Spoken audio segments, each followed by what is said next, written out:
नमस्कार दोस्तों, आप देख रहे हैं नमो भारत न्यूज। मैं हूं शुक्ला।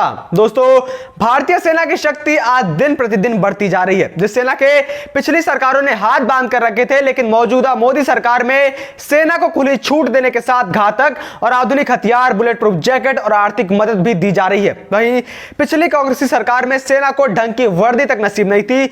बुलेट प्रूफ जैकेट तो भूल ही जाइए। ठंड के समय गर्म कपड़े तो छोड़िए, सेना के पास जूते तक साइज के नहीं होते थे। लेकिन इन सब के बावजूद भारतीय सेना कभी भी अपनी सीमा से पीछे नहीं हटी और उसने लगातार दुश्मनों को मुंहतोड़ जवाब दिया। लेकिन अब प्रधानमंत्री मोदी के शासनकाल में सेना को हर जरूरत का सामान तो मुहैया करवाया गया है। साथ ही सेना को ठंड से बचाने के लिए थर्मल टेंट भी सेना को दिए गए हैं, जिससे उन्हें कोई दिक्कत ना हो। ऐसे में एक यूएसआई के सर्वे के नतीजे भी सामने आए हैं। मगर क्या ये नतीजे आपको बताऊं, उससे पहले आपसे आग्रह है कि ये खबर आज आप पूरा अंत तक देखते रहिए। साथ ही साथ आप वीडियो को शेयर जरूर करें।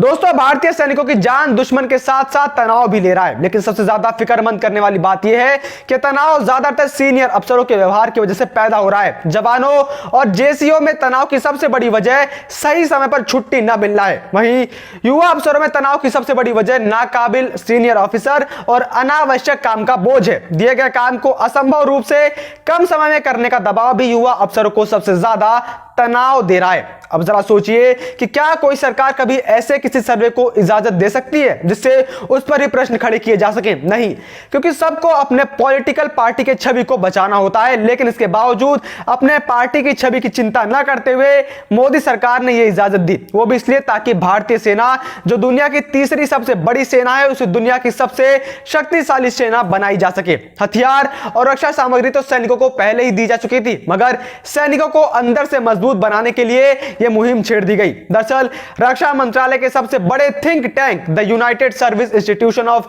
इंडिया यूएसआई की सेना में तनाव को लेकर 1 साल तक चली रिसर्च ने नतीजे चौंकाने वाले आए हैं। इस रिसर्च पर आधारित एक वेबिनार भी पिछले साल 17 अक्टूबर को आयोजित की गई, जिसमें कई बातें सामने आई जो भारतीय सेना के सैनिकों को जानलेवा तनाव दे रही है।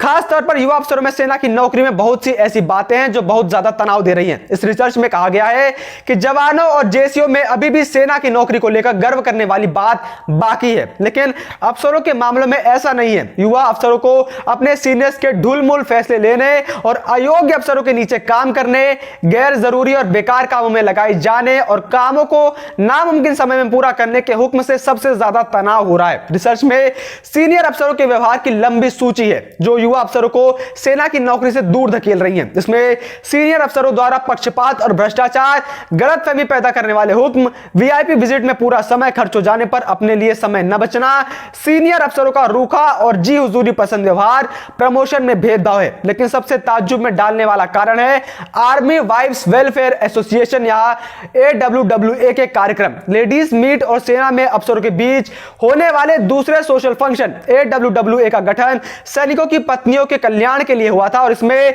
अफसरों की पत्नियां अनेक कार्यक्रम आयोजित करती हैं।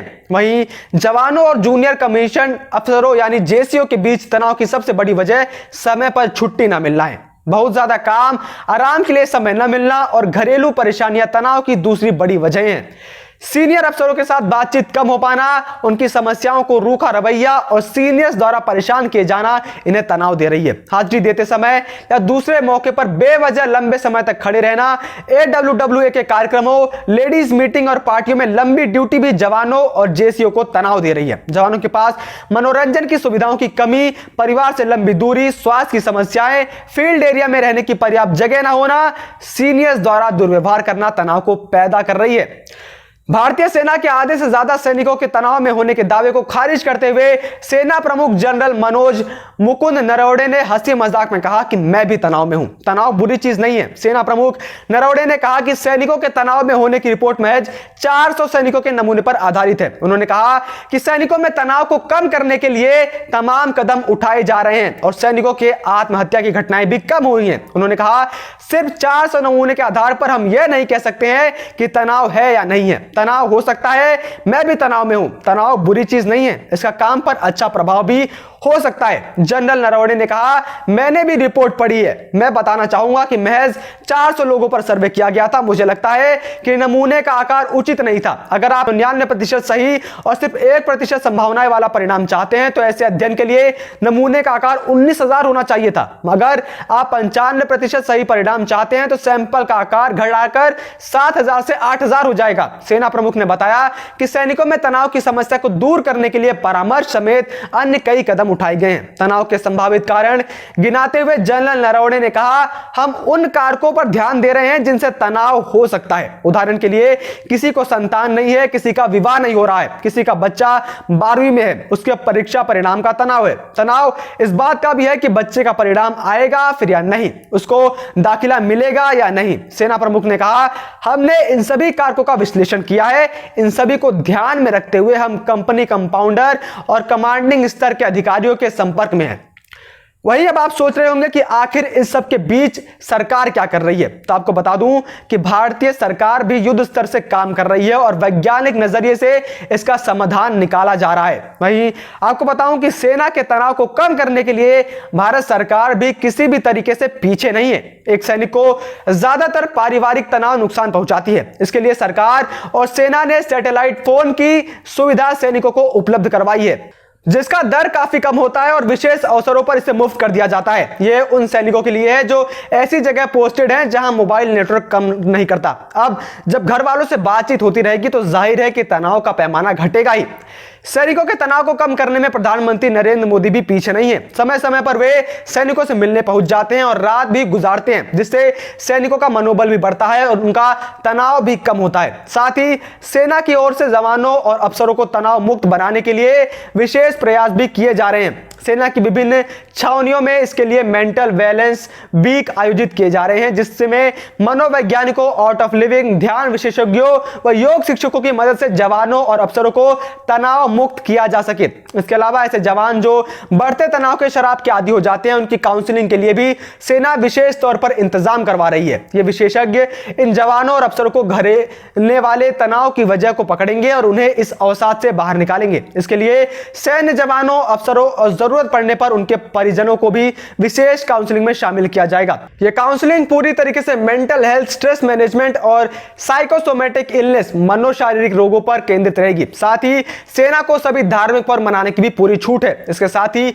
बीच बीच में सेना अपने यूनिट और रेजिमेंट स्तर पर वार्षिक आयोजन करती रहती है। इसमें सभी सैनिक व परिवार के लोग एक साथ खाना खाते हैं, खेल प्रतियोगिता होती है, बच्चे भी भाग लेते हैं, पुरस्कार वितरण समारोह भी होता है, फिल्म दिखाने का भी कार्यक्रम किया जाता है, स्ट्रेस शोज होते हैं, रंगारंग कार्यक्रम भी होते हैं। दोस्तों, मोदी सरकार के कार्यकाल में सेना हमेशा से ही प्रधानमंत्री मोदी की पहली प्रायोरिटी रही है और देश के अगर किसी भी वीर जवान की जान जाती है तो प्रधानमंत्री मोदी को सबसे ज्यादा बुरा लगता है और इसीलिए उनका प्रयास रहता है कि सीमा पर मौजूदा किसी भी वीर जवान की, जो भारत के वीर सपूत हैं, उनकी जान ना जाए। इसके लिए वो सदैव तत्पर रहते हैं। दुश्मन देशों से लड़ने और अपने सेना को बचाने के लिए मोदी जी ने तो पहले ही कितने हथियार और सुरक्षा सामग्री खरीद कर दे दी है, लेकिन अब उसके साथ ही प्रधानमंत्री मोदी तनाव में जो भारतीय जवानों का दुश्मन बन पड़ा है उससे हराने के लिए भी लगातार कार्य कर रहे हैं और इसीलिए वो साल में कई बार भारतीय सेना से मिलते हैं। यह दर्शाता है कि प्रधानमंत्री मोदी सेना को लेकर कितने ज्यादा सजग हैं। बाकी आपकी इस बारे में क्या राय है, आप कमेंट करके जरूर बताइए। जय हिंद, जय भारत। वीडियो को लाइक, सब्सक्राइब और शेयर करना ना भूलें। अपने विचारों को कमेंट बॉक्स में लिखकर हम तक जरूर पहुंचाइए।